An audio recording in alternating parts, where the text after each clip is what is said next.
A guerra entre Rússia e Ucrânia deve continuar impactando o setor cafeeiro. O Itaú BBA divulgou recentemente o seu relatório agro mensal com o cenário atual e as perspectivas para o café. E quem está aqui conosco para falar sobre esses dados é o César de Castro, consultor de agronegócio do Itaú BBA. Boa tarde, César. Bem-vindo aqui ao Mercado e Companhia.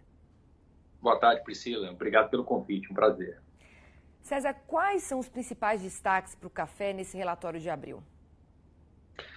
Acho que o assunto guerra, né, foi bastante relevante, né, no mês passado, também já em abril, está influenciando bastante o mercado de café. Então acho que esse é o primeiro ponto, né? E segundo, a expectativa de um início de safra que já está praticamente começando, né, a colheita do Conilon, e que deve trazer uma relativa melhora aí do aperto, né, que foi bem presente nesse último ano safra, né, com a safra muito baixa que nós colhemos no ano passado, especialmente de arábica, e as perspectivas acho que começam a ficar um pouco melhores agora, mas os impactos da guerra, né, não só sobre a questão dos fertilizantes, que ainda continua muito incerta, mas sobre a perspectiva de consumo, eu acho que estão fazendo um pouco de pressão aí sobre o mercado de café.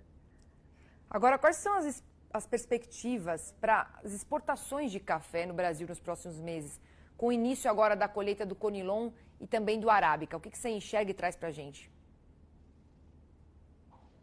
Priscila, eu acredito que os números vão seguir baixos, tá? Pelo menos até o fechamento desse ano safra, mas vale dizer aqui que nós temos nos surpreendido com os volumes, tá? É claro que eles são bem menores do que os do ano passado, mas essa faixa aí próximo de 3 milhões de sacas por mês que nós temos exportado é mais do que a gente imaginava. Então, teoricamente, os próximos 2 meses vão ser de um final, né, de um ciclo que foi muito pequeno de produção ciclo passado, mas com, né, uma certa incerteza no mercado de qual era o tamanho do estoque que a gente tinha, né, lá atrás. Os números têm se sustentado e até driblado o problema logístico que a gente viu. Então, eu acredito em números menores, mas tenho me surpreendido, tá? Não ficarei tão surpreso se a gente vê ainda alguma coisa próxima aí de 2,5, 3 milhões de sacas nesses próximos meses, o que surpreende. Agora, mais adiante, né, falando aqui das perspectivas, a gente imagina um ambiente melhor, né, para a produção, com essa safra que vem agora. Nós acreditamos que o arábica traz um pouco mais de produção do que no ano passado.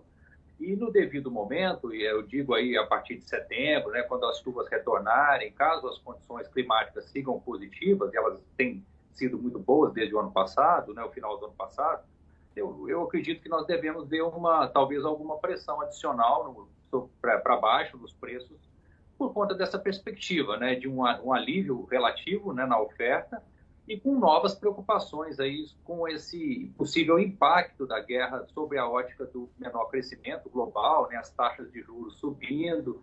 Isso deve tirar um pouco a taxa de crescimento do consumo em nível global, né, preocupa mais a Europa nesse contexto. Então, um pouco mais de produção, um clima mais favorável e uma demanda possivelmente um pouco mais desafiadora, né, no mínimo, eu acho que são elementos para uma eventual acomodação. Agora, a gente não espera também uma grande queda, tá? Não tem ambiente para isso, justamente porque a próxima safra de arábica ela ainda é uma safra muito abaixo do nosso potencial.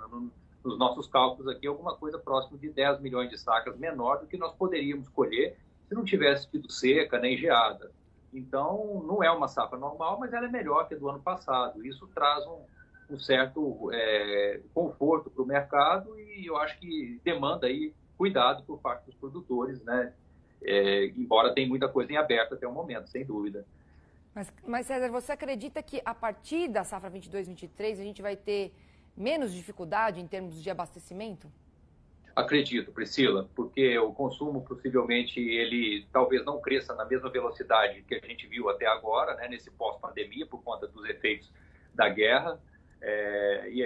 Isso é muito relevante porque o mundo todo está sofrendo um impacto inflacionário muito grande, as taxas de juros vão ter que subir, as pessoas ficam mais pressionadas, então isso é um ambiente pior para a demanda. E a oferta ela é melhor, tá?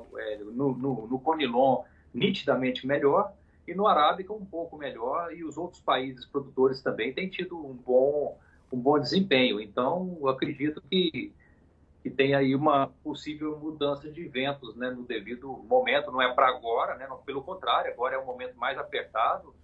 Esses cafés da safra 22, 23 só vão estar entrando em comercialização numa proporção maior ali por volta de setembro, então até lá um pouco mais apertado, tem o inverno pela frente, que sempre tem possibilidades, né, de algumas elevações de preço seguindo aí as previsões de frio, né, quando elas vêm.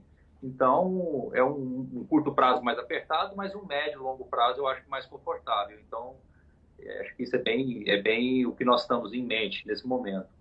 Agora, no relatório, vocês destacaram a valorização do real frente ao dólar. Mas nessa semana, a moeda norte-americana registrou fortes altas. O que podemos prever a partir disso, César? Olha, um bom ponto, né? A queda do dólar até o mês passado era o que estava dificultando uma melhora para o preço ao produtor, dado que Nova York não estava tão diferente, né? Agora, com a volta aí da desvalorização cambial, né? O dólar rapidamente saiu dos 4,60, foi para 5. Isso é uma das razões para que Nova York tenha voltado a cair. Eu acho que isso não deveria acontecer se a gente tivesse com a moeda relativamente equilibrada. Então, Nova York está reagindo muito, né, muito proximamente ao movimento cambial aqui no Brasil, de modo que para o produtor brasileiro os preços não têm mudado tanto, né? Tem, né, o que poderia ser uma melhora das cotações agora por conta da alta do dólar está sendo compensado por queda em Nova York. Então, eu imagino que os preços, né, estão conversando com o momento mais apertado do mercado, não estão caindo mais justamente porque a oferta é muito baixa. E o câmbio ele vai ficar direcionando a Bolsa de Nova York até que a gente tenha uma melhora da produção. Então, eu acredito que se o dólar continuar subindo, né, a nossa expectativa até o final do ano ainda é um pouco mais alta do que o nível atual, né, 5,20 é o que a gente imagina, isso deve ser uma força para um pouquinho menos aí no preço em dólares, né? Embora é uma variável muito difícil, né, o câmbio está super volátil, a gente tem aí eleições pela frente, eu acho que a possibilidade é maior de elevação do que de queda, tá, Priscila? Nossa leitura aqui, a gente não achava que deveria segurar o câmbio nesse patamar de 4,60 que a gente viu há poucas semanas, certo. Não, isso é insustentável. Certo, muita volatilidade aí no horizonte, né? Por isso que a gente tem que sempre estar fazendo e refazendo as análises, contando aí com a sua participação. Obrigada por hoje e até uma próxima.